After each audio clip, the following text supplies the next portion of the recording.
प्यारे बच्चों नमस्कार। स्वागत है आप सभी का टारगेट पॉलिटेक्निक के ऑनलाइन प्लेटफॉर्म पे। बच्चों आज के सेशन में हम लोग वेक्टर से जुड़े प्रश्नों को देखेंगे। सबसे पहले वेक्टर को हम लोग समझेंगे कि वेक्टर क्या होता है, इसके कंसेप्ट्स को हम लोग सीखेंगे। ठीक है, इस बेसिस पे हम लोग कुछ क्वेश्चन करेंगे ताकि कंसेप्ट हमारा क्लियर हो पाए, और साथ ही साथ जो भी प्रीवियस ईयर क्वेश्चंस हैं उसको भी हम लोग इस सेशन में करने की कोशिश करेंगे। तो चलिए हम लोग स्टार्ट करते हैं आज के सेशन को। तो देखिए, सबसे पहले हम लोग जानने की कोशिश करेंगे कि वेक्टर होता क्या है। ठीक है, सबसे पहले बच्चों हम लोग जानने की कोशिश करेंगे कि वेक्टर क्या होता है। ठीक है, तो आपने सुना होगा कि दो तरीके की भौतिक राशि होती है। दो तरीके की भौतिक राशि होती है। ठीक है, स्केलर और वेक्टर। आपने सुना होगा प्यारे बच्चों, दो तरीके की भौतिक राशि होती है या दो तरीके की फिजिकल क्वांटिटी होती है। ठीक है, स्केलर और वेक्टर, मतलब अदिश और सदिश राशि। तो सबसे पहले हम लोग देखते हैं फिजिकल क्वांटिटी क्या होता है। ठीक है प्यारे बच्चों, सबसे पहले हम लोग देखते हैं कि फिजिकल क्वांटिटी क्या होता है। फिजिकल क्वांटिटी क्या होता है। ठीक है, फिजिकल क्वांटिटी मतलब बच्चों होता है भौतिक राशियां। हिंदी में यदि इसको जानने की कोशिश करें तो हम लोग कहते हैं इसको भौतिक राशियां। क्या कहते हैं? भौतिक राशियां। हिंदी में इसको कहेंगे हम लोग भौतिक भौतिक राशियां। ठीक है, अब भौतिक राशियां क्या होती है? भौतिक राशियां क्या होती है? ऐसी सभी राशियां जिसको हम लोग माप सकते हैं, जिसको हम लोग तौल सकते हैं। ठीक है, उसको हम लोग कहते हैं भौतिक राशियां। That means anything that can be measured, that can be measured is called physical quantity. तो इसको डिफाइन कैसे करेंगे? Anything anything that can be measured, that can be measured. ठीक है, anything that can be measured is called physical quantities. ठीक है, अब जैसे एग्जांपल के तौर पे हम लोग लिख सकते हैं लेंथ। लेंथ को हम लोग मेजर कर सकते हैं। मास, मास को भी हम लोग मेजर कर सकते हैं केजी में, ग्राम में। ठीक है, उसके बाद टाइम, टाइम को भी हम लोग मेजर कर सकते हैं। ठीक है, तो ये सारे क्या है प्यारे बच्चों? ये सारे हैं हमारा फिजिकल क्वांटिटीज। फिजिकल क्वांटिटीज को हम लोग दो तरीके से डिफाइन करते हैं, दो तरीके से उसको क्लासिफाई करते हैं। तो फिजिकल क्वांटिटी को यदि क्लासिफिकेशन देखें तो दो तरीके से क्लासिफाई कर सकते हैं। पहला तो हो जाएगा प्यारे बच्चों स्केलर क्वांटिटी, और दूसरा हो जाएगा वेक्टर क्वांटिटी। ठीक है, तो स्केलर क्या होता है और वेक्टर क्या होता है, इसको हम लोग जानने की कोशिश करते हैं। तो स्केलर ऐसे क्वांटिटी को कहते हैं जिसमें सिर्फ और सिर्फ मैग्नीट्यूड हो, सिर्फ और सिर्फ परिमाण हो, लेकिन उसमें एक निश्चित दिशा नहीं होता है। जबकि वेक्टर में क्या होता है? परिमाण तो होता ही होता है, साथ ही साथ एक निश्चित दिशा भी होती है। तो स्केलर को हम लोग डिफाइन करेंगे। स्केलर को कैसे डिफाइन करेंगे? All those quantities, all those physical quantities, all those physical quantities, all those physical quantities having having having magnitude only। क्या होगा इसके पास प्यारे बच्चों? सिर्फ और सिर्फ परिमाण होगा, सिर्फ और सिर्फ परिमाण होगा। ठीक है, लेकिन वेक्टर के पास क्या होगा? वेक्टर के पास आपका परिमाण तो होगा ही, और साथ ही साथ डेफिनेट डायरेक्शन होगा। इसके पास क्या होगा? ऑल दोज क्वांटिटीज, यानी वे सभी भौतिक राशियां, ऑल दोज फिजिकल क्वांटिटीज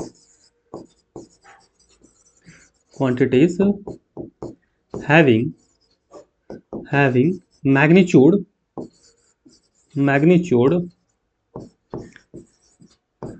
के साथ साथ क्या हो? डेफिनेट डायरेक्शन भी हो। तो as well as magnitude, as well as का मतलब साथ ही साथ, as well as definite direction मतलब निश्चित दिशा हो। क्या हो? निश्चित दिशा हो, डेफिनेट डायरेक्शन। ठीक है, is called vector. All those physical quantities having magnitude as well as definite direction is called vector, is called vector. Clear है? तो वेक्टर में दो चीज होगा, एक तो मैग्नीट्यूड होगा ही और साथ ही साथ एक निश्चित दिशा भी होगी, उसको हम लोग कहेंगे वेक्टर, उसको हम लोग कहेंगे वेक्टर। तो इसके एग्जाम्पल्स को हम लोग देखते हैं कि एग्जाम्पल कौन कौन से हैं। ठीक है, इसके एग्जाम्पल को हम लोग देखते हैं, एग्जाम्पल कौन कौन से स्केलर और वेक्टर के। ठीक है, तो स्केलर का यदि हम एग्जाम्पल की बात करें प्यारे बच्चों, एग्जाम्पल की बात करें तो देखिए क्या हो जाएगा, मास, ठीक है, मास, लेंथ, ठीक है, टाइम, ये सारे क्या है प्यारे बच्चों, स्केलर। Time, speed, clear. इसी तरीके से यदि वेक्टर की बात करें, यदि हम वेक्टर की बात करें तो क्या होगा, वेक्टर की बात करें तो वेक्टर के एग्जाम्पल में क्या आएंगे, तो वेक्टर के एग्जाम्पल को हम लोग देखें तो वेक्टर के एग्जाम्पल में हम लोग बात करेंगे तो डिस्प्लेसमेंट मतलब विस्थापन, ठीक है। इसी तरीके से यदि हम स्केलर में देखेंगे, डिस्प्लेसमेंट के समतुल्य होता है हमारा क्या, डिस्टेंस। डिस्प्लेसमेंट के समतुल्य क्या होता है, डिस्टेंस, ठीक है। एक मिनट, डिस्टेंस के समतुल्य क्या होता है हमारा, डिस्टेंस के समतुल्य होता है डिस्टेंस, ठीक है। दोनों में बस डिफरेंस क्या है, डिस्टेंस और डिस्प्लेसमेंट में अंतर क्या है, दोनों एक तरीके का लेंथ ही है, बट डिस्टेंस के पास एक निश्चित दिशा नहीं होती है, लेकिन डिस्प्लेसमेंट के पास एक निश्चित दिशा होती है, वो मैं आपको इसके बाद बताऊंगा। डिस्प्लेसमेंट हो जाएगा, ठीक है। डिस्प्लेसमेंट के बाद यदि बात करें प्यारे बच्चों, वेलोसिटी, यदि आप डिस्प्लेसमेंट को एक बार डिफरेंशिएट करेंगे तो वेलोसिटी मिलेगा, एक बार और करेंगे तो एक्सेलरेशन मिलेगा, ठीक है, ठीक, या फोर्स या फिर वेट ऑफ ऑब्जेक्ट, ठीक है। ध्यान दीजिए, मास स्केलर क्वांटिटी है, लेकिन वेट आपका वेक्टर क्वांटिटी है। क्यों? क्योंकि वेट हमेशा पृथ्वी के केंद्र की तरफ लगता है, हमेशा नीचे की तरफ लगता है, हमेशा वर्टिकली डाउनवर्ड लगता है, मतलब उसकी दिशा हमेशा एक निश्चित दिशा है नीचे की तरफ, इसलिए वेट आपका क्या होगा, वेक्टर क्वांटिटी होगा। फोर्स भी आपका वेक्टर क्वांटिटी होगा। क्यों? क्योंकि फोर्स बराबर क्या होता है प्यारे बच्चों, फोर्स बराबर होता है मास गुने एक्सेलरेशन, और एक्सेलरेशन हमारा क्या है, एक्सेलरेशन हमारा वेक्टर क्वांटिटी है, इसीलिए फोर्स भी हमारा वेक्टर क्वांटिटी होगा। क्लियर है, यहां तक समझ में आ गया। अब हम एक चीज को देखते हैं कि डिस्टेंस और डिस्प्लेसमेंट में क्या अंतर है, ठीक है। चलिए इसको हम लोग देखते हैं। तो सबसे पहले हम लोग देखते हैं डिस्टेंस और डिस्प्लेसमेंट, डिस्टेंस और डिस्प्लेसमेंट क्या अंतर है। डिस्प्लेसमेंट मैंने आपको भी बताया कि डिस्टेंस आपका स्केलर क्वांटिटी है और डिस्प्लेसमेंट वेक्टर क्वांटिटी, लेकिन ऐसा क्यों?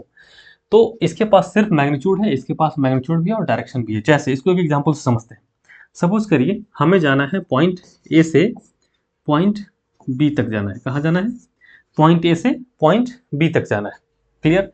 तो पॉइंट ए से बी तक जाने के बहुत सारे रास्ते हो सकते हैं। सपोज करिए कोई इस रास्ते को ट्रैवल करके यहाँ पहुँचता है, ठीक है, कोई इस रास्ते को ट्रैवल करके यहाँ पहुँचता है, इस पाथ को हम नाम देते हैं ए, ठीक है। दूसरा बंदा आता है, वो कहता है कि मैं इस रास्ते से नहीं, मैं इस रास्ते से जाऊंगा, ठीक, इस पाथ को हम बोलते हैं बी, ठीक है, क्लियर। तीसरा कहता है कि मैं इस रास्ते को फॉलो करूंगा, ठीक है, ये पाथ है सी, क्लियर। तो तीनों क्या है प्यारे बच्चों, तीनों पाथ है, तीनों रास्ता है, ए भी रास्ता है, बी भी रास्ता है और सी भी रास्ता है। हम तीनों में से किसी भी रास्ते को फॉलो करके ए से बी बिंदु तक जा सकते हैं, ठीक है। लेकिन ए और बी जो होंगे हमारे, वो कहलाएगा क्या, डिस्टेंस। सी कहलाएगा डिस्प्लेसमेंट। क्यों? तो डिस्टेंस क्या होता है, डिस्टेंस को डिफाइन करेंगे तो हम लोग कहेंगे कि distance may be defined as the actual length of path, the actual length of path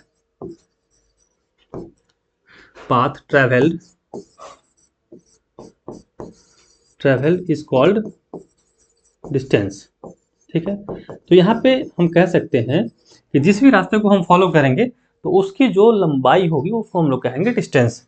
तो ए में कुछ लंबाई होगी ए में कुछ होगी लंबाई, बी में कुछ होगी लंबाई, सी में कुछ होगी लंबाई। तो हम जिस भी रास्ते को फॉलो करेंगे वो उसका लेंथ जो है वो हमारा क्या होगा, डिस्टेंस होगा। ठीक है, लेकिन आप ध्यान से देखेंगे तो ए और बी में कोई निश्चित दिशा है क्या? नहीं, क्योंकि शुरू में देखिए आप, शुरू में आप देखेंगे, शुरू में जब आप देखेंगे प्यारे बच्चों तो क्या है, शुरू में जब आप देखेंगे तो शुरू में जब आप देखेंगे तो शुरू में रास्ता जब ए पाथ पे चलते हैं तो उसका डायरेक्शन क्या होता है, देखिए वो इधर बढ़ा, डायरेक्शन उसका क्या है, देखिए डायरेक्शन आप देखेंगे तो यहाँ से स्टार्ट किया तो इस तरफ जा रहा है, फिर आगे बढ़ रहे हैं तो इस तरफ जा रहा है, फिर यहाँ पे देखिए इसका डायरेक्शन क्या है, इस तरफ, फिर यहाँ पे देखिएगा तो डायरेक्शन ऐसा है, फिर यहाँ पे देखिए डायरेक्शन ऐसा है। तो डायरेक्शन हमेशा चेंज हो रहा है, डायरेक्शन हमेशा चेंज हो रहा है। लेकिन लेकिन बी में भी आप देखें, बी में भी सेम है, यहाँ से चला तो डायरेक्शन ऐसा, फिर यहाँ पे देखिए डायरेक्शन ऐसे, फिर डायरेक्शन ऐसे, फिर यहाँ पे डायरेक्शन ऐसे, फिर यहाँ पे डायरेक्शन ऐसे। तो डायरेक्शन ए और बी पाथ में देखेंगे तो डायरेक्शन बदलते जा रहा है, एक डेफिनेट डायरेक्शन नहीं है। लेकिन सी में आप देखेंगे, सी में आप देखेंगे तो सी में देखिए हमेशा, चाहे कोई भी बिंदु आप लीजिए, यहाँ ले ले, यहाँ ले ले, यहाँ ले ले, यहाँ ले ले, हर जगह पे डायरेक्शन क्या है, direction from from east to west है, ईस्ट टू वेस्ट है।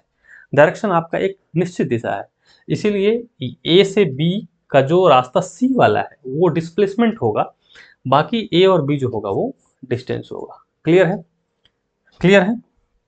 तो डिस्प्लेसमेंट को कैसे डिफाइन करेंगे? डिस्प्लेसमेंट को डिफाइन करेंगे और ए और सी, जो ए और बी के बीच जो रास्ता है सी वाला, वो शॉर्टेस्ट डिस्टेंस होगा। तो हम लिखेंगे डिस्प्लेसमेंट को the shortest distance, shortest distance, shortest distance between two point, between two point, two point is called displacement, is called displacement। ठीक है, अब डिस्प्लेसमेंट में क्या खास बात है, इट हैज डेफिनेट डायरेक्शन, इसके पास जो है प्यारे बच्चों एक निश्चित दिशा है, it has definite direction. Clear है? क्लियर है? दूसरी बात कि डिस्प्लेसमेंट जो है आपका जीरो भी हो सकता है, it can be positive, negative और जीरो। ठीक है, it can be positive, negative और zero.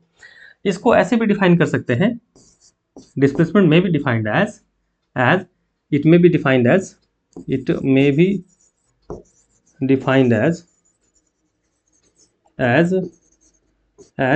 The distance between, as distance between initial and final point, initial, it may be defined as the distance between final and initial point, final and initial point, initial point।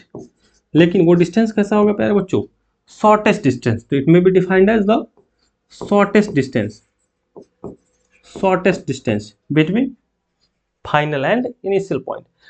लेकिन आपका distance कभी भी zero नहीं हो सकता है और negative नहीं हो सकता है, it can never be negative और जीरो, ये जीरो और निगेटिव नहीं हो सकता है। तो हम लोग इस पे डिस्कशन नहीं करते हैं अब नेक्स्ट, क्योंकि इस पे यदि हम डिस्कशन करेंगे तो क्लास लंबा हो जाएगा और हमारा जो वेक्टर का पोर्शन है वो छूट जाएगा। तो इसको हम लोग अब यहीं पे ड्रॉप करते हैं, आगे बढ़ते हैं हम लोग वेक्टर पे। ठीक है, तो वेक्टर आपने समझ लिया कि ऐसा फिजिकल क्वांटिटी जिसके पास मैग्नीट्यूड भी हो और डायरेक्शन भी हो उसको हम लोग वेक्टर कहते हैं। वेक्टर के एग्जांपल्स को आपने देख लिया, displacement, velocity, acceleration, force, weight, ये सारे क्या है, वेक्टर क्वांटिटी है। अब हम लोग बात करेंगे प्यारे बच्चों टाइप्स ऑफ वेक्टर की। अब हम लोग बात करते हैं टाइप्स ऑफ वेक्टर की। ठीक है, तो कितने तरीके के वेक्टर है, ठीक है, कितने तरीके के वेक्टर है। सबसे पहले हम लोग रिप्रेजेंटेशन देखते हैं। सबसे पहले हम लोग बच्चों रिप्रेजेंट कैसे करते हैं वेक्टर को, उसको देखते हैं। रिप्रेजेंटेशन ऑफ वेक्टर,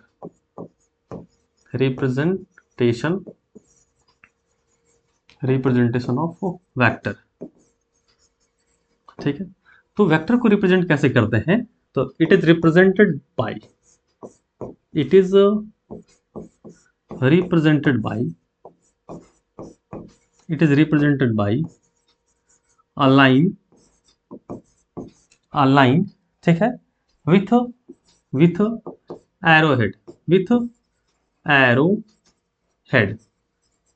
ठीक है, कह रहा है कि वेक्टर को हम लोग रिप्रेजेंट करते हैं एक लाइन से, उसके ऊपर एक एरो देते हैं। जैसे जैसे ये हमारा लाइन हो गया और इसके ऊपर एक एरो दे देंगे, ये हमारा एक लाइन हो गया और इसके ऊपर एक एरो दे दी, तो ये हमारा वेक्टर हो जाएगा। इसमें आप देखिए, इसमें दो एंड पॉइंट है, पहला तो ये हो गया और दूसरा ये। तो पहला जो पॉइंट है इसको हम लोग कहते हैं इनिशियल पॉइंट। क्या कहते हैं प्यारे बच्चों? Initial point. ठीक है, और दूसरा जो ये है आपका, इसको कहते हैं टर्मिनल पॉइंट। क्या कहते हैं? Terminal point. ठीक है, या इसको हम लोग टेल भी कहते हैं। क्या कहते हैं? टेल। ठीक है, और इसको हम लोग हेड भी कहते हैं। ठीक है, अब इसमें ध्यान देने योग्य बात क्या है कि वेक्टर को हम लोग रिप्रेजेंट करते हैं एक लाइन से और उसके ऊपर एक एरो एरो दे देते हैं। तो लाइन का जो लेंथ है, लाइन का जो लेंथ है वो हमारा क्या होता है? वेक्टर का मैग्नीट्यूड बताता है। दैट मीन्स इसका जो लेंथ है वो क्या बताएगा? वेक्टर का परिमाण बताएगा। ठीक है, तो हम लिखेंगे the length of line, the length of line, line represents. ठीक है, रिप्रेजेंट्स, क्या रिप्रेजेंट्स करता है? Magnitude, magnitude. ठीक है, वाइल, वाइल जबकि एरो क्या रिप्रेजेंट करेगा? Arrow represents direction, arrow represents direction of vector. ठीक है, एरो क्या रिप्रेजेंट करेगा प्यारे बच्चों? Direction of vector. क्लियर है? तो हम यहां से समझ लिए कि इसका जो लेंथ होगा वो क्या बताएगा? मैग्नीट्यूड बताएगा वेक्टर का, जबकि जो डायरेक्शन है, एरो का जो डायरेक्शन है वो बताएगा हमारा वेक्टर का डायरेक्शन को। क्लियर है? ठीक है, अब इसको रिप्रेजेंट कैसे करते हैं? सपोज करिए ये हमारा पॉइंट P है और ये हमारा पॉइंट Q है। ठीक है, तो इस वेक्टर को रिप्रेजेंट हम लोग करेंगे कैसे? इस वेक्टर को रिप्रेजेंट करेंगे पी क्यू वेक्टर और उसके ऊपर एक एरो दे देंगे। ठीक है, क्या लिखेंगे? P initial point, Q terminal point और इसके ऊपर एक एरो दे देंगे। इसको हम लोग बोल सकते हैं कि ये पी क्यू वेक्टर है। क्लियर? और मैग्नीट्यूड की बात करें, यदि मैग्नीट्यूड की बात करेंगे तो क्या होगा? मैग्नीट्यूड की बात करें तो क्या मिलेगा हमें? तो मैग्नीट्यूड बराबर हो जाएगा magnitude of P Q vector. ठीक है, magnitude of vector P Q बोले तो उसको हम लोग लिखते हैं पी क्यू वेक्टर को मॉडुलस के साइन के अंदर लिखते हैं। मॉडुलस के साइन के अंदर लिख देंगे तो वो हमारा वेक्टर का मैग्नीट्यूड हो जाएगा और इसको बराबर हम लिख सकते हैं P Q. P Q vector का साइन हटा देंगे और जो लेंथ है, लेंथ क्या है बच्चों? पी से क्यू तक का लेंथ पी क्यू हो जाएगा। तो वही हमारा क्या हो जाएगा? Magnitude of vector. क्लियर है? यहां तक क्लियर है? चलिए, अब अब हम लोग देखते हैं टाइप्स ऑफ वेक्टर। ठीक है, types of vector, types of vector, types of vector. तो टाइप्स ऑफ वेक्टर में हम लोग देखेंगे तो सबसे पहला वेक्टर जो होता है हमारा होता है वो पोजीशन वेक्टर। ठीक है, पहला वेक्टर हमारा क्या होगा? वो होगा हमारा पोजीशन वेक्टर। ठीक है, तो हम लोग देखते हैं सबसे पहला वेक्टर हमारा होता है पोजीशन वेक्टर। पोजीशन वेक्टर, तो नाम से आपको पता लग रहा होगा कि पोजीशन वेक्टर क्या होगा। ठीक है, तो ऐसा वेक्टर जो किसी बिंदु के, किसी कोऑर्डिनेट के, किसी पॉइंट के लोकेशन को बताए, जो किसी पॉइंट के पोजीशन को बताए, जो किसी पॉइंट की पोजीशन को बताए, उस वेक्टर को हम लोग कहते हैं पोजीशन वेक्टर। ठीक है, जैसे हम लोग मानते हैं, हम लोग ऐसा माने कि if O is fixed point, O is fixed point, वो क्या है प्यारे बच्चों? वो है हमारा फिक्स्ड पॉइंट, वो है हमारा fixed point. If O is fixed point, वो is fixed point in space. Space का मतलब क्या होता है प्यारे बच्चों? स्पेस का मतलब होता है एक्स, वाई और जेड कोऑर्डिनेट के बीच में कोई एक बिंदु हमारा ओ है। ठीक है, if O is a fixed point in space. ठीक है, and P is a point, P is a point having coordinate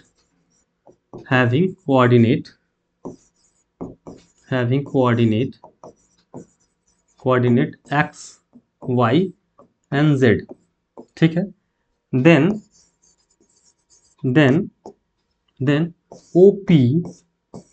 OP will be position vector. OP will be position vector.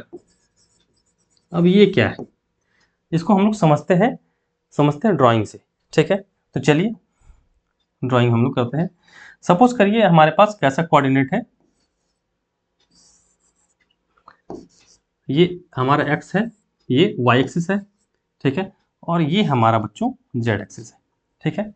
और ये पॉइंट कौन सा होता है, ये हमारा होता है ओरिजिन, जिसको हम लोग ओ से रिप्रेजेंट करते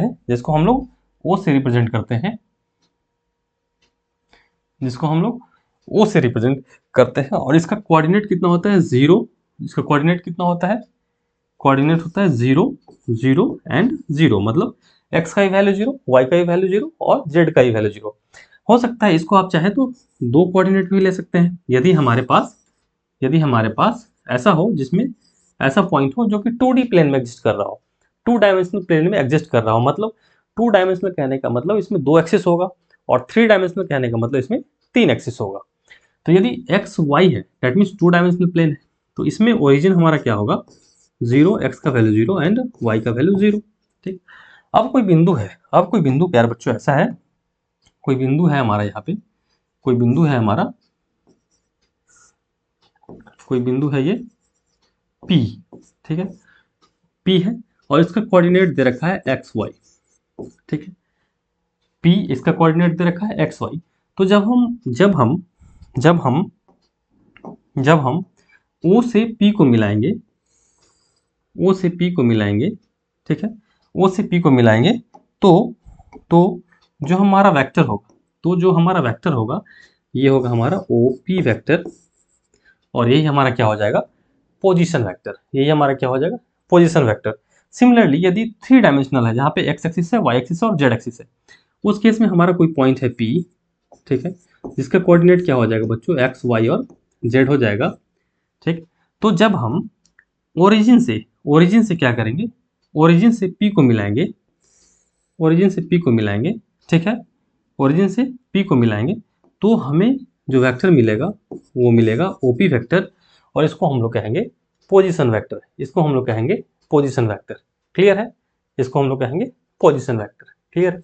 तो वो हमारा कैसा पॉइंट है, वो इज अ फिक्स्ड पॉइंट, और कौन सा पॉइंट है वो हमारा ओरिजिन है, जहाँ पे तीनों कोऑर्डिनेट एक दूसरे को इंटरसेक्ट करते हैं, और ओरिजिन पे जो हमारा वैल्यू होता है एक्स वाई और जेड का, वो 0 0 और 0 होता है। क्लियर है, यहाँ तक क्लियर है आपको।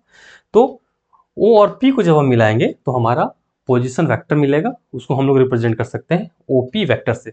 जरूरी नहीं है यहाँ पे हमेशा हम पोजीशन वेक्टर को P से ही रिप्रेजेंट करें, आपको मन करे तो यहाँ पे L भी ले सकते हैं, M भी ले सकते हैं, Z भी ले सकते हैं, कुछ भी, कोई भी आर्बिट्रेरी कांस्टेंट वेरिएबल आप ले सकते हैं। क्लियर है। तो जनरली हम लोग पोजीशन P से स्टार्ट होता है, इसलिए हम लोग P पोजीशन, जो हमारा पॉइंट का पोजीशन है उसको हम लोग P ही लेते हैं, और O से P को मिलाएंगे तो हमारा वो OP वेक्टर मिलेगा, और ये पोजीशन वेक्टर कहलाएगा। क्लियर है। चलिए अब देखते हैं हम लोग, नेक्स्ट हम लोग देखते हैं पोजीशन वेक्टर के बाद हम लोग देखते हैं क्या, पोजीशन वेक्टर के बाद हम लोग देखते हैं प्यारे बच्चों जीरो वेक्टर और नल वेक्टर, ठीक है। पोजीशन वेक्टर के बाद हम लोग देखते हैं जीरो वेक्टर और नल वेक्टर।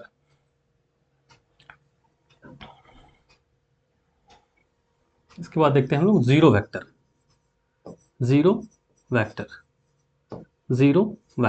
ठीक है। या इसी को प्यारे बच्चों हम लोग कहते हैं कभी कभी नल वेक्टर, इसी को कहते हैं नल वेक्टर, ठीक है, नल वेक्टर। तो आपको नाम से पता लग रहा होगा कि जीरो वेक्टर या नल वेक्टर क्या है। जीरो वेक्टर कहने का मतलब ऐसा वेक्टर जिसका परिमाण, जिसका मैग्नीट्यूड कितना हो, जीरो, उसको हम लोग जीरो वेक्टर कहेंगे। तो कहेंगे ऐसा वेक्टर हैविंग मैग्नीट्यूड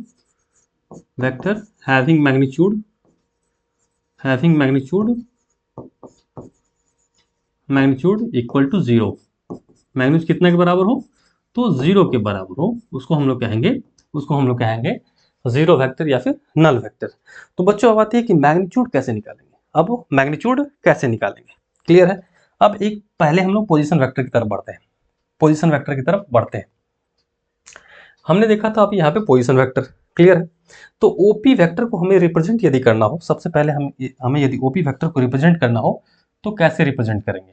आइए हम लोग ओपी वेक्टर को यदि हमें रिप्रेजेंट करना हो तो कैसे लिखेंगे। देखिए, तो ओपी वेक्टर को रिप्रेजेंट यदि करना होगा तो हम क्या लिखेंगे। देखिए, x minus zero, 2 point form जैसे आप कोऑर्डिनेट ज्योमेट्री में पढ़ते हैं, 2 पॉइंट यदि दिया होता है तो उसका इक्वेशन लिखते हैं कैसे, x2 माइनस x1।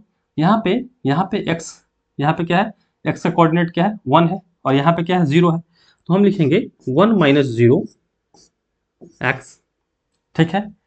यहाँ पे क्या लिखेंगे,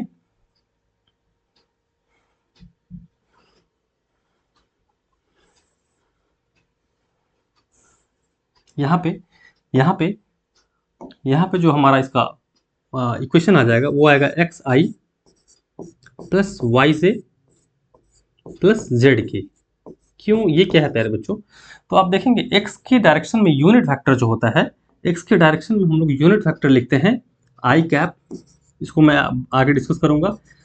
y के डायरेक्शन में जे कैप और z के डायरेक्शन में हम लोग लिखते हैं के कैप। तो यहाँ पे आप देखेंगे तो x माइनस जीरो तो x आ जाएगा, और किस तरफ है x के डायरेक्शन में यूनिट वेक्टर क्या होता है तो i, इसलिए एक्स आई लिखा। दूसरा y माइनस जीरो तो y, और y की डायरेक्शन में यूनिट वेक्टर क्या है तो z, तो वाई जे, प्लस z के डायरेक्शन में देखेंगे तो z माइनस जीरो, और z की डायरेक्शन में यूनिट वेक्टर क्या होता है तो k, तो हम लोग लिखेंगे एक्स आई प्लस वाई जे प्लस जेड के, क्लियर। अब उसी तरीके से यहाँ यदि लिखने की बात आएगी तो हम लोग लिखेंगे ओपी वेक्टर बराबर x माइनस जीरो, तो x, और चूंकि x के डायरेक्शन में यूनिट वेक्टर क्या है i होता है, प्लस y माइनस जीरो तो y, और y के डायरेक्शन में यूनिट वेक्टर क्या हो जाएगा j। तो ये पोजीशन वेक्टर लिखने का ये तरीका है। अब यदि आपको बोले बच्चों मैग्नीट्यूड निकालने के लिए, मैग्नीट्यूड निकालने के लिए, तो मैग्नीट्यूड क्या हो जाएगा प्यारे बच्चों, मैग्नीट्यूड होता है रूट अंडर ये क्या है, i के साथ कोफिशिएंट क्या है x, j के साथ कोफिशिएंट क्या है y, k के साथ कोफिशिएंट क्या है z, और ये सारे हैं, ये सारे क्या है x कंपोनेंट है, ये y कंपोनेंट है, ये z कंपोनेंट है।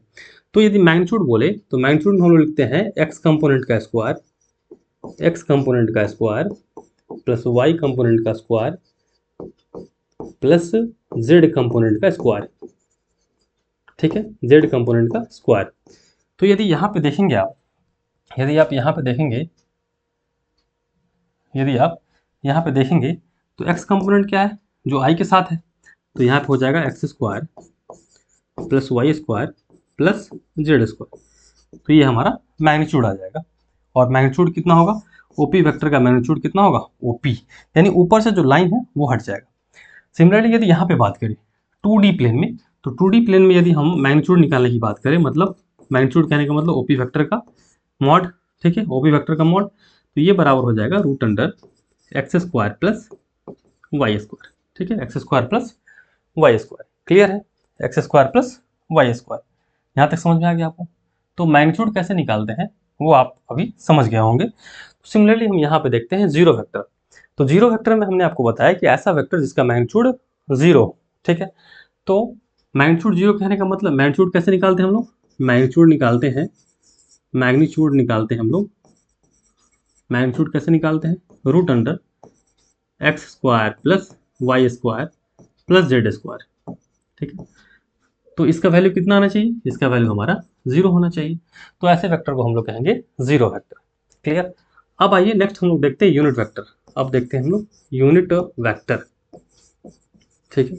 नाम से पता लग रहा है कि ऐसा वेक्टर जिसका मैग्नीट्यूड एक हो, जिसका मैग्नीट्यूड एक हो, तो हम लोग यहाँ इसको डिफाइन करेंगे vector, vector whose magnitude is one, whose magnitude, whose magnitude, जिसका मैग्नीट्यूड कितना हो बच्चों इज वन, जिसका मैग्नीट्यूड कितना हो एक हो, उसको हम लोग कहेंगे यूनिट वेक्टर, क्लियर है।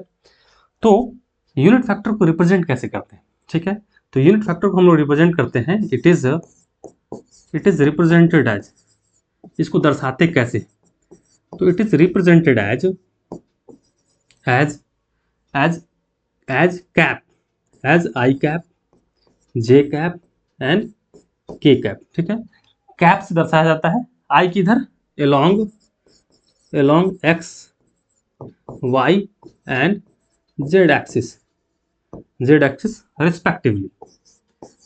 रिस्पेक्टिवली, रिस्पेक्टिवली का मतलब क्या होता है, रिस्पेक्टिवली, रिस्पेक्टिवली का मतलब क्या होता है कि आई किस डायरेक्शन में होगा, एक्स में, जे किस डायरेक्शन में होगा, वाई एक्सिस की तरफ, के किस डायरेक्शन में होगा, जेड एक्सिस की तरफ। ठीक है, तो यूनिट फैक्टर कैसे हम लोग फाइंड आउट करते हैं वो अब देखेंगे।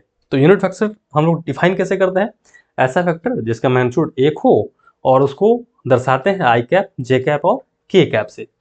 अब बात आती है कि यूनिट फैक्टर हम लोग निकालेंगे कैसे, यूनिट फैक्टर हम लोग फाइंड आउट कैसे करेंगे, यूनिट फैक्टर हम लोग फाइंड आउट कैसे करेंगे। ठीक है, तो इसको फाइंड आउट कैसे करते हैं, यदि यदि सपोज करिए कोई हमारे पास ए वेक्टर है, हमारे पास सपोज करिए कोई ए वेक्टर है। ठीक है, ए वेक्टर यदि है तो इसका यदि यूनिट फैक्टर निकालना है, क्या निकालना है प्यारे बच्चों, यूनिट फैक्टर। तो यूनिट फैक्टर निकालने के लिए क्या करते हैं हम लोग, यूनिट फैक्टर अलोंग किस डायरेक्शन में, ए वेक्टर में।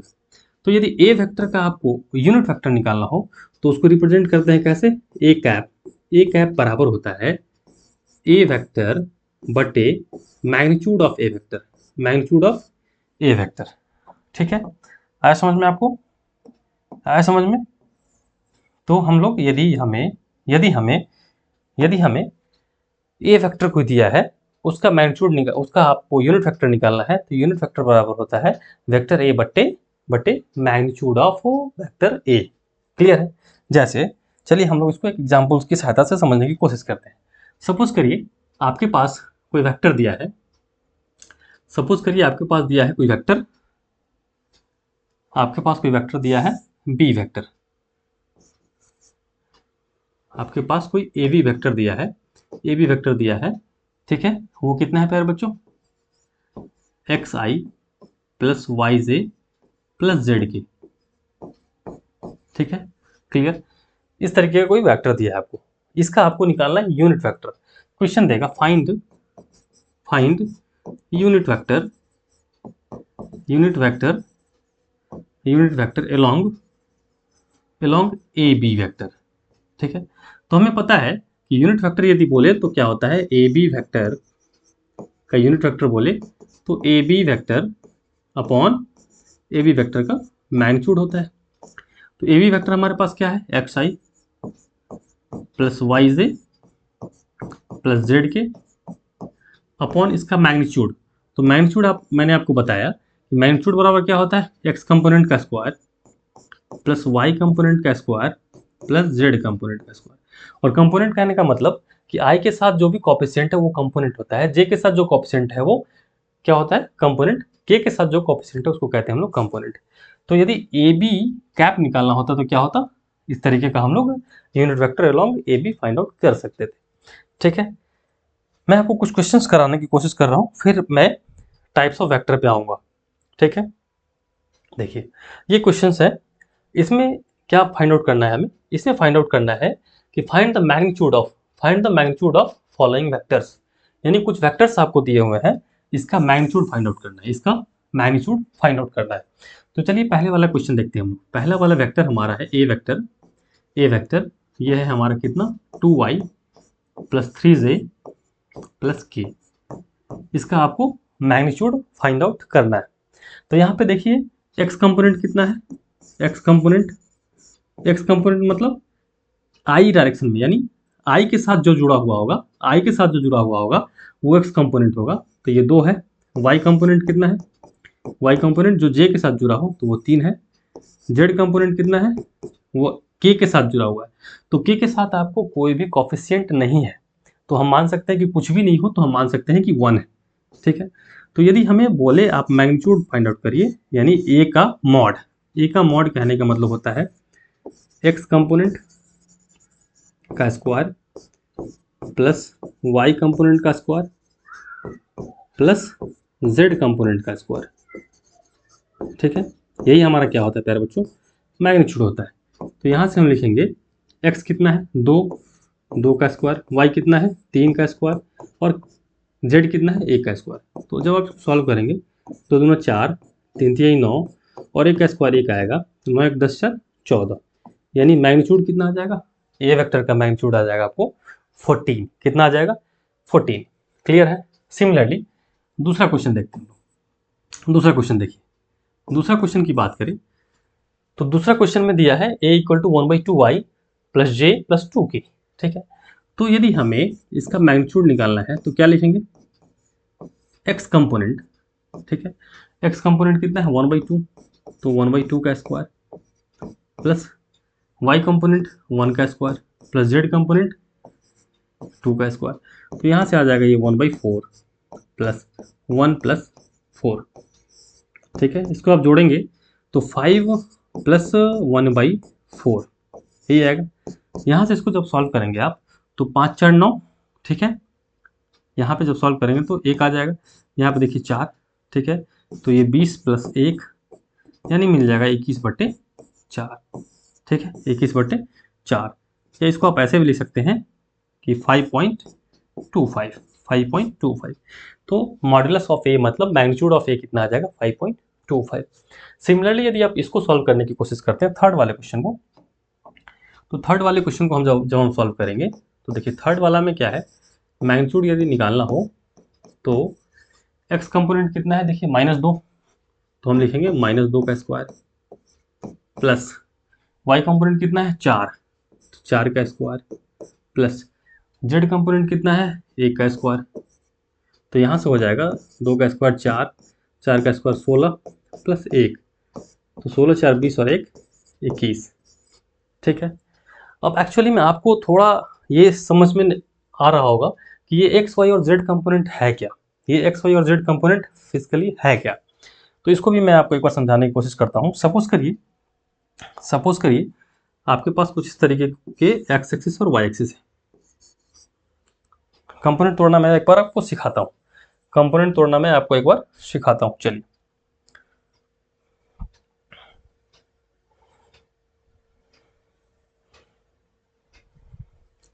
कंपोनेंट मैं आपको बताता हूँ कि कंपोनेंट क्या होता है। देखिए, component of vector, component of vector, component of vector. ठीक है, कंपोनेंट ऑफ वेक्टर कहने का मतलब कि यदि कोई वेक्टर है तो एक्स डायरेक्शन में उसका कितना मैग्नीट्यूड आएगा, वाई डायरेक्शन में कितना मैग्नीट्यूड आएगा। ठीक है, तो यदि एक्स डायरेक्शन में जितना मैग्नीट्यूड है उसको हम लोग एक्स कंपोनेंट कहेंगे, वाई डायरेक्शन में जितना मैग्नीट्यूड है उसको वाई कंपोनेंट कहेंगे, और यदि जेड डायरेक्शन में जितना मैग्नीट्यूड है उसको जेड कंपोनेंट कहेंगे। जैसे सपोज करिए हमारे पास कुछ इस तरीके का कुछ, सपोज करिए हमारे पास दो एक्सिस है, एक ये है और दूसरा हमारे पास ऐसा है। ठीक है, दूसरा हमारे पास ऐसा है। क्लियर, ये आपका एक्स एक्सिस है, ये हमारा क्या है, ये हमारा है एक्स एक्सिस और ये क्या है वाई एक्सिस। ठीक है, तो ये जो प्लेन मिलेगा हमारा वो एक्स वाई प्लेन मिलेगा। ये हमारा कैसा प्लेन मिलेगा, एक्स वाई प्लेन मिलेगा। क्योंकि सीधा लाइन नहीं था, मैं एक बार सीधा लाइन ड्रॉ करता हूँ।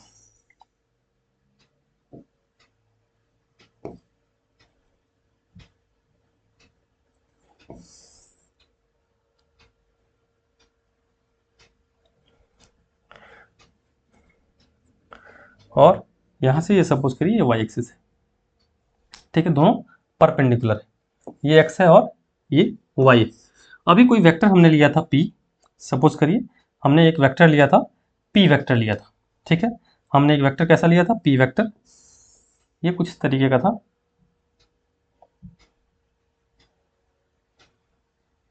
सपोज करिए हमने एक वेक्टर लिया यहाँ से पोजीशन वेक्टर, ये सपोज करिए p पॉइंट। ठीक है, और ये o है, तो ये वेक्टर हमारा हो गया प्यारे बच्चों OP वेक्टर हो गया। ठीक है, अब इसका हमें पता करना है कि x कंपोनेंट क्या है और y कंपोनेंट क्या है। क्यों, क्योंकि यहाँ पे 2D एक्सिस हमने लिया है। यदि 3 एक्सिस लेता x, y और z तो यहाँ पे 3 कंपोनेंट आते। कंपोनेंट का मतलब क्या है कि इस वेक्टर का इस वेक्टर का प्रोजेक्शन एक्स एक्सिस की तरफ इसका प्रोजेक्शन की बात करें तो एक्स एक्सिस की तरफ इसका प्रोजेक्शन की बच्चों यदि हम बात करें तो क्या आएगा, देखिए इसको जब हम वर्टिकली ड्रॉ करें, इसको जब हम वर्टिकली बच्चों ड्रॉ करेंगे, ठीक है। तो वर्टिकली जब हम ड्रॉ करेंगे तो ये हमने क्या किया, वर्टिकली ड्रॉ कर दिया, मतलब ये 90 डिग्री हो गया, ठीक। तो इसका प्रोजेक्शन एक्स की तरफ कितना आया, देखिए यहाँ से यहाँ, इसका प्रोजेक्शन एक्स की तरफ कितना आया, यहाँ से यहाँ। तो ये जो हो जाएगा ओपी वेक्टर का एक्स कंपोनेंट आ जाएगा। तो ओपी के नीचे हमने एक्स लिख दिया। अब y की तरफ कितना प्रोजेक्शन आ रहा है, देखिए y की तरफ हमारा आ रहा है इतना प्रोजेक्शन आ रहा है, तो ये हो जाएगा y कंपोनेंट, यानी ओपी वाई, मतलब y component of OP vector, y component of OP vector. ये नीचे वाला क्या हो जाएगा, x component of OP vector, x component of OP vector. Clear है। तो यदि हमें ओपी वेक्टर लिखना हो, प्यारे बच्चों, तो हम कैसे लिखेंगे, ओपी एक्स, ठीक है। ओपी एक्स ये मैग्नीट्यूड हमारा है, ओपी एक्स मैग्नीट्यूड है, ठीक है। और ये किस डायरेक्शन में है, तो आई डायरेक्शन में है। ये किस डायरेक्शन में है, आई डायरेक्शन में है, तो हम आई लिखेंगे प्लस ओपी वाई और जे। क्यों, क्योंकि y डायरेक्शन में हमारा क्या है, ओपी वाई कंपोनेंट है। क्लियर है, यहां तक क्लियर है, ठीक है, क्लियर है। तो ये हो जाएगा हमारा ओपी एक्स, ये हो जाएगा हमारा ओपी वाई, और वेक्टोरियल फॉर्म में जब लिखेंगे तो यहाँ पे आई और जे लगाएंगे। तो इस वेक्टर को हमने दो पार्ट में तोड़ दिया, एक्स कंपोनेंट और वाई कंपोनेंट में। यदि 3D एक्सिस होता तो हम यहाँ पे ओपी जेड के भी करते। यदि इसका मैग्नीट्यूड हमें निकालना होगा, तो क्या करेंगे, मैग्नीट्यूड निकालना होगा। देखिए हमने इस वेक्टर को तोड़ा है, इस वेक्टर को हमने दो पार्ट में तोड़ा है, एक्स और वाई में। तो इस वेक्टर को तोड़ा तो हमें इस तरीके से मिला। यदि हम इसको जोड़ेंगे तो फिर हमें ये मिलना चाहिए। तो हम ओपी वेक्टर का मैग्नीट्यूड की बात करें तो ओपी एक्स का स्क्वायर और ओपी वाई का स्क्वायर आएगा। ओपी एक्स क्या है, ओपी एक्स है हमारा एक्स कंपोनेंट, ठीक है। और ओपी वाई क्या है, तो वाई कंपोनेंट, ठीक है। तो x component plus y component. देखिए क्या ये सही है, तो देखिए जब ये 90 डिग्री होगा तो त्रिभुज में हम लोग जानते हैं पाइथागोरस थ्योरम बराबर क्या होता है, लंब का स्क्वायर प्लस आधार का स्क्वायर बराबर कर्ण का स्क्वायर। तो चलिए हम लोग इसको देखते हैं पाइथागोरस थ्योरम से प्रूफ करके क्या ये सही है, ठीक है। तो बाई पाइथागोरस थ्योरम, ठीक है। लंब का स्क्वायर, तो लंब क्या है प्यारे बच्चों, ओपी वाई का स्क्वायर प्लस ओपी एक्स का स्क्वायर बराबर ओपी स्क्वायर, ठीक है। तो ओपी बराबर क्या हो जाएगा, ओपी बराबर देखिए ओपी एक्स का square, OP x square plus OP y का स्क्वायर। क्लियर है। तो देखिए यही चीज हमारे यहाँ है। और ओपी एक्स क्या है, एक्स कंपोनेंट, ओपी वाई क्या है, वाई कंपोनेंट। तो इसी तरीके से हम वेक्टर के कंपोनेंट को फाइंड आउट करते हैं। तो एक यदि कंपोनेंट आपको तोड़ने के लिए क्वेश्चन आए तो कैसे आप कंपोनेंट फाइंड आउट करेंगे। चलिए मैं आपको एक क्वेश्चन देता हूँ। ये क्वेश्चन है हमारा, सपोज करिए ये है हमारा एक एक्सिस और ये है हमारा एक एक्सिस, एक्स है और ये वाई है। एक वेक्टर है हमारा, ठीक। ये वेक्टर है हमारा 6 यूनिट का, कितने यूनिट का प्यारे बच्चों, 6 यूनिट का है। और ये एंगल है हमारा 30 डिग्री, कितना है, 30 डिग्री। क्योंकि वेक्टर को रिप्रेजेंट करने के लिए आपको मैग्नीट्यूड भी चाहिए और डायरेक्शन भी चाहिए। तो 6 यूनिट है और डायरेक्शन है 30 डिग्री, और ये है मान लीजिए पी पॉइंट, ठीक है। तो हम लिख सकते हैं कि ओपी वेक्टर बराबर क्या है प्यारे बच्चों, यहाँ पे क्या दिया है, ओपी वेक्टर का मैग्नीट्यूड आपको दे दिया 6 यूनिट, ठीक है। आपको फाइंड आउट करना है x component and y component, आपको कंपोनेंट फाइंड आउट करना है। तो कैसे फाइंड आउट करेंगे, तो सबसे पहले हम लोग यहाँ पे एक परपेंडिकुलर लाइन ड्रॉ करेंगे यहाँ से, ठीक। उसके बाद देखिए हमें निकालना है यहाँ से यहाँ की दूरी जो होगी, यहाँ से यहाँ की दूरी, वो क्या कहलाएगा, एक्स कंपोनेंट, ठीक है। और यहाँ से यहाँ की दूरी जो होगी वो कहलाएगा y कंपोनेंट। क्यों? क्योंकि ये y की पैरेलल है, ये लाइन देखिए y की पैरेलल है, ठीक, इसलिए ये हमारा y कंपोनेंट हो जाएगा। तो कैसे फाइंड आउट करेंगे? तो आप देखिए, ये देखिए यहाँ पे कॉस थीटा यदि ले, हमें यदि x कंपोनेंट फाइंड आउट करना है तो क्या क्या दिया है? बेस हमें फाइंड आउट करना है, हाइपोटेनस दिया है 6 यूनिट, तो एंगल दिया है, तो हम यदि कॉस का यूज करें, कॉस 30, ठीक है, कॉस थीटा बराबर देखिए, कॉस थीटा बराबर बेस बाई हाइपोटेनस। हमें बेस निकालना है, हाइपोटेनस दिया हुआ है, तो हम ये कह सकते हैं कि बेस यदि फाइंड आउट करना है तो हम लिख सकते हैं एच कॉस थीटा, ठीक है।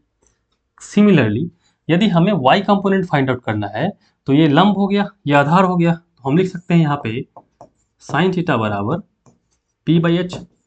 तो p यदि फाइंड आउट करना हो तो क्या लिख सकते हैं? एच साइन थीटा, ठीक है। अब बेस हमारा क्या है?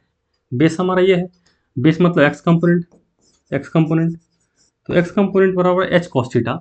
h हमारा कितना है? 6, cos थीटा मतलब cos 30, तो cos 30 का मान प्यारे बच्चों कितना होता है? √3/2, तो यहाँ से आ जाएगा 3√3।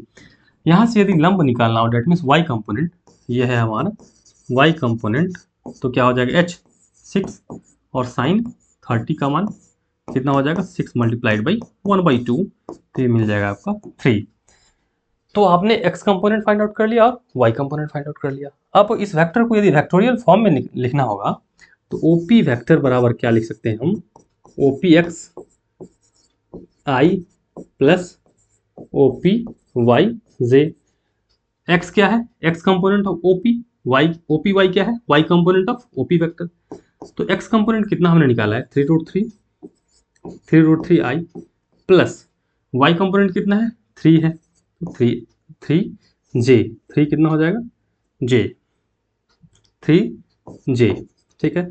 तो ये OP वेक्टर को हम लोग इस तरीके से भी एक्सप्रेस कर सकते हैं, OP वेक्टर को हम लोग इस तरीके से एक्सप्रेस कर सकते हैं। क्लियर है? क्लियर है? तो हमें दिया हुआ था वेक्टर 6 यूनिट, उसको हमने इस तरीके से एक्सप्रेस कर दिया। अब आप फिर इसको जोड़ेंगे तो फिर से आपको 6 यूनिट आपको मिल जाएगा। देखिए, इसका मैग्नीट्यूड यदि निकालने की बात करें हम लोग, OP वेक्टर का मैग्नीट्यूड, तो हमें क्या पता है? x कंपोनेंट का square plus y component. x component है 3√3 का स्क्वायर प्लस y कंपोनेंट 3, तो ये क्या हो जाएगा? √3 का स्क्वायर करेंगे तो 3 और 3 3 9, तो ये आ जाएगा 27 प्लस 3 3 9, ठीक है। तो ये कितना मिलेगा? √36, और 36 का √अंडर प्यारे बच्चों करेंगे तो वो कितना आएगा? 6 यूनिट, जो कि यहाँ पे हमें 6 यूनिट दिया हुआ था, ठीक है। तो जब हम तोड़ रहे हैं तो जोड़ेंगे भी तो उतना ही मिलेगा। क्लियर है? तो आशा है कि आप कंपोनेंट तोड़ना सीख गए होंगे, कंपोनेंट तोड़ना आप सीख गए होंगे। चलिए, तो अब हम लोग फिर से क्वेश्चन की तरफ आते हैं।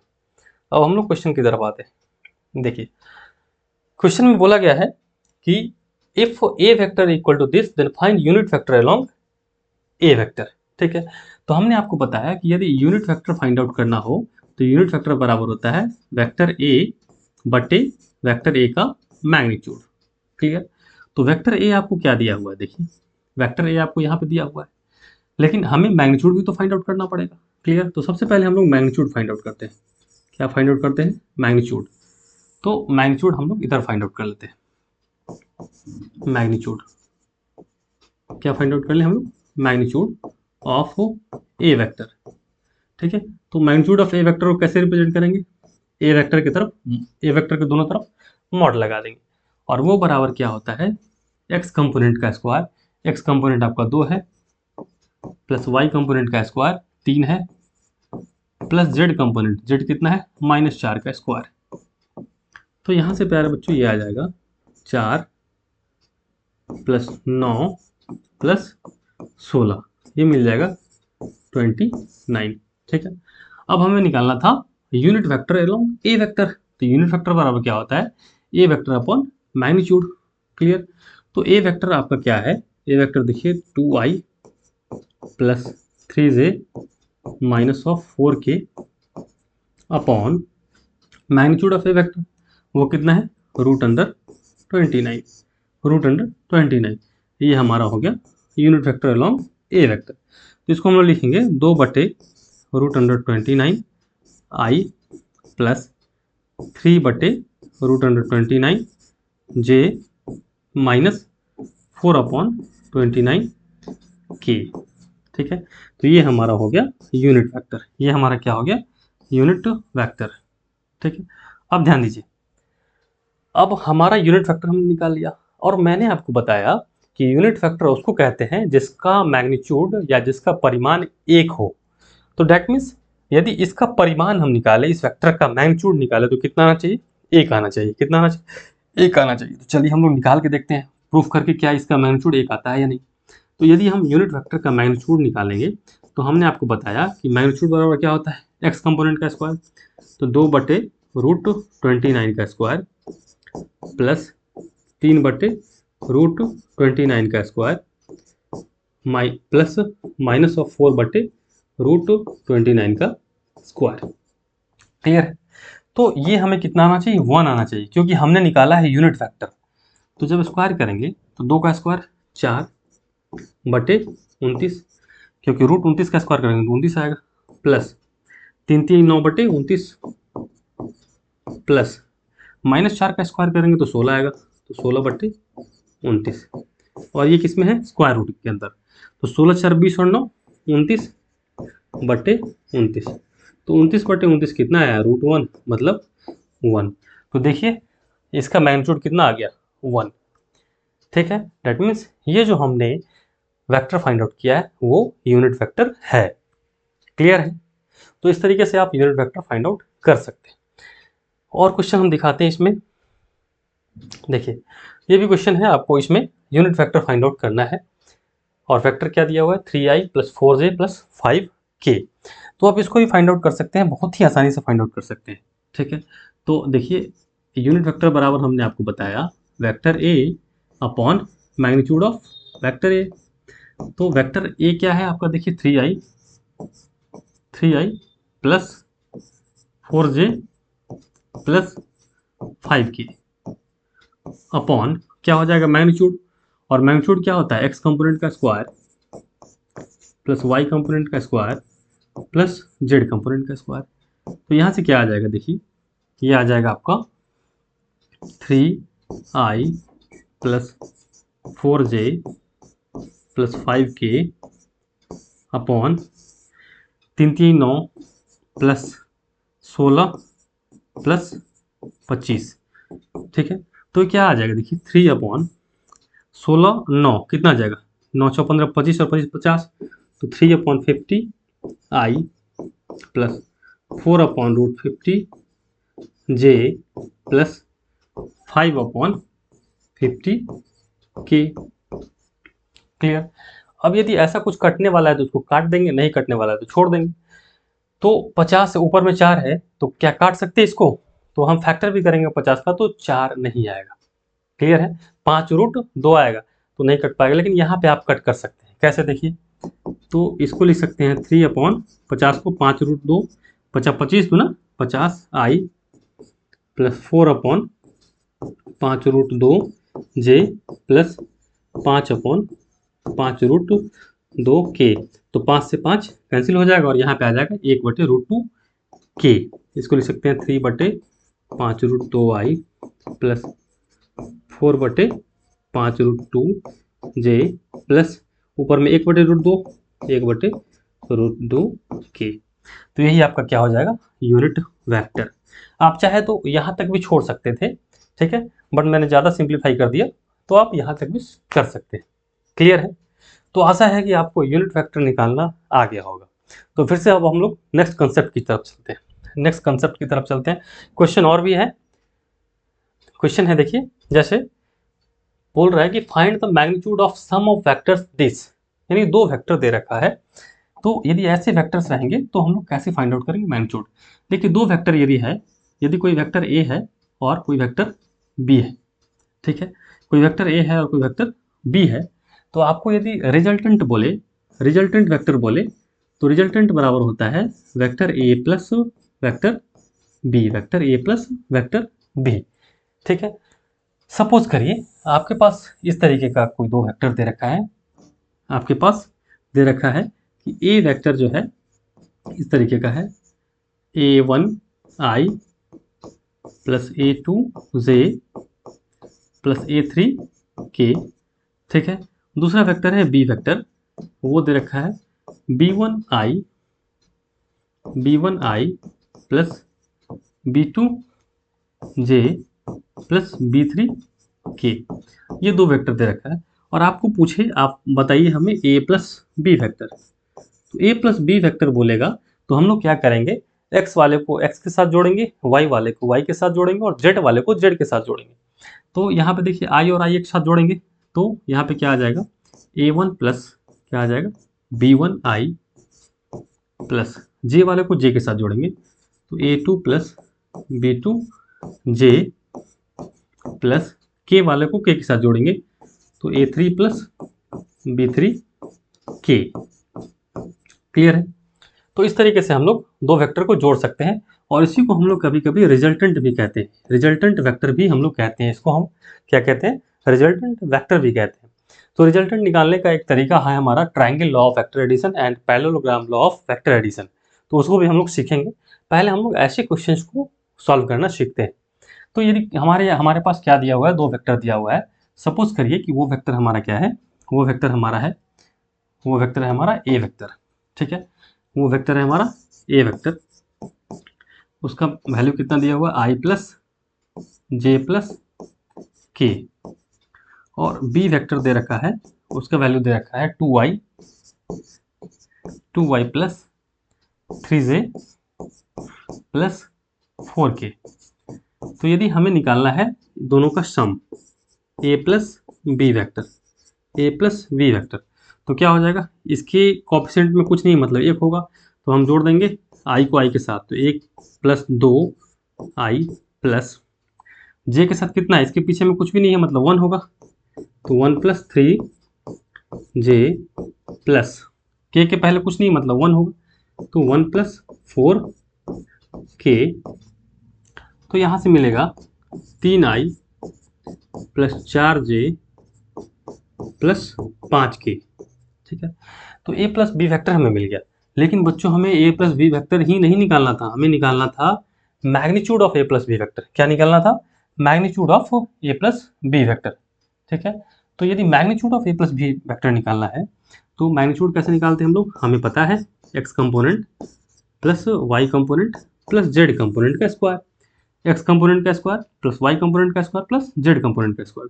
तो x कंपोनेंट 3 है तो 3 का स्क्वायर प्लस 4 का स्क्वायर प्लस 5 का स्क्वायर। तो यहाँ पे आ जाएगा 3 3 9, 4 चौका 16 और 50 25। तो 16 9 25 और 25 कितना आ जाएगा 50। इसको आप चाहे तो यहाँ तक छोड़ सकते हैं, चाहे तो आप इसको तोड़ सकते हैं 5√2। तो हम कह सकते हैं कि इस वेक्टर का मैग्नीट्यूड आपको आ जाएगा 5√2, 5√2। क्लियर है। चलिए ये क्वेश्चन आप देख सकते हैं, इसमें कह रहा है कि for given vector a and b find the unit vector in the direction of vector a plus b। थोड़ा सा क्वेश्चन चेंज है, पहले हम लोग को कोई एक वेक्टर दिया होता था और उसमें कहता था कि आप उस वेक्टर की तरफ यूनिट वेक्टर फाइंड आउट करिए। लेकिन यहाँ पे हमें दो वेक्टर दिया है और कह रहा है कि इन दोनों वेक्टर के समेशन के तरफ, इन दोनों वेक्टर को जोड़ने से जो प्राप्त वेक्टर होगा उसके तरफ यूनिट वेक्टर निकालिए। तो चलिए हम लोग इसको निकाल के देखते हैं, इसको हम लोग फाइंड आउट करके देखते हैं। ए वेक्टर आपको दे रखा है और यहाँ बी वेक्टर दे रखा है। तो सबसे पहले हम लोग फाइंड आउट करेंगे ए प्लस बी वेक्टर क्या आएगा, ए प्लस बी वेक्टर क्या आएगा, और तब हम लोग उसके तरफ यूनिट वेक्टर फाइंड आउट करेंगे, ठीक है। तो यदि हमें देखिए क्वेश्चन में कह रहा है कि ए प्लस बी वेक्टर की तरफ क्या निकालिए, यूनिट वेक्टर निकालिए। तो सबसे पहले तो हमें A plus B vector find out करना पड़ेगा, A plus B vector find out करना पड़ेगा, ठीक है। तो देखिए ए वेक्टर क्या दे रखा है, ए वेक्टर क्या दे रखा है, देखिए 2y माइनस जे प्लस 2k, और बी वेक्टर क्या दे रखा है, माइनस आई प्लस जे माइनस के।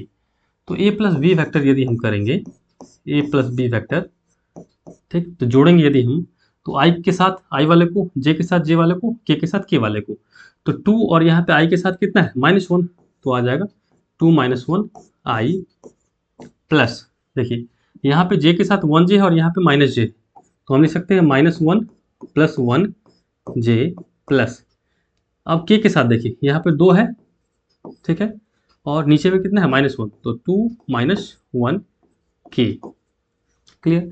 तो यहाँ से मिल जाएगा 2 - 1, तो 1 आई तो आई लिख सकते हैं, और 1 - 1 0 हो जाएगा, तो +0 j प्लस 2 - 1 कितना होगा 1 k। तो इसको हम डायरेक्टली ऐसा लिख सकते हैं कि i + k, क्योंकि j तो 0 है। तो अब देखिए हमें मिल गया a और प्लस b वेक्टर। अब यदि इसके डायरेक्शन में हमें यूनिट वेक्टर फाइंड आउट करना है, हमें यूनिट वेक्टर फाइंड आउट करना है, तो मान लीजिए a + b वेक्टर को हम लोग लिख देते हैं r vector, resultant vector i + k मिला। अब यदि इसके डायरेक्शन में यूनिट वेक्टर निकालना है तो हमें क्या पता है बच्चों, r कैप बराबर होता है r वेक्टर अपॉन r का मैग्नीट्यूड।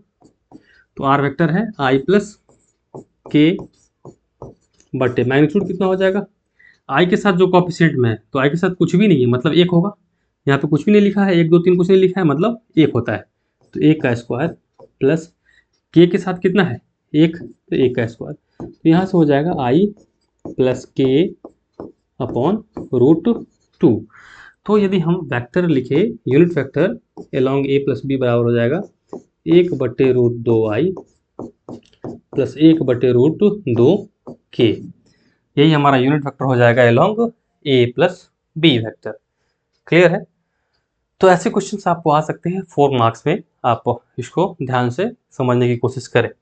चलिए फिर देखिए ऐसा ही कुछ क्वेश्चन एक और आया है, कह रहा है कि find a unit vector parallel to the sum of this and this, parallel to the sum of this and this. तो इसके लिए हमें कुछ कंसेप्ट को समझने पड़ेंगे, तो फिर से हम लोग अब टाइप ऑफ वेक्टर में जाते हैं, वहां से कुछ कंसेप्ट को सीखेंगे, तब इस क्वेश्चन को हम लोग करेंगे, ठीक है।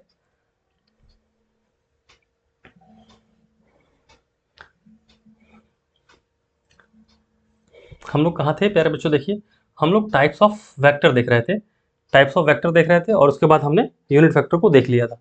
अब नेक्स्ट क्लास में बच्चों आज के सेशन को हम लोग यही फिनिश करते हैं, क्योंकि सेशन बहुत लंबा हो जाएगा और आप बोरिंग फील करने लगेंगे।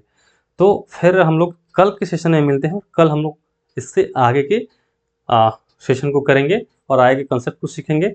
फिर हम लोग मिलते हैं कल। Thank you, thanks for watching.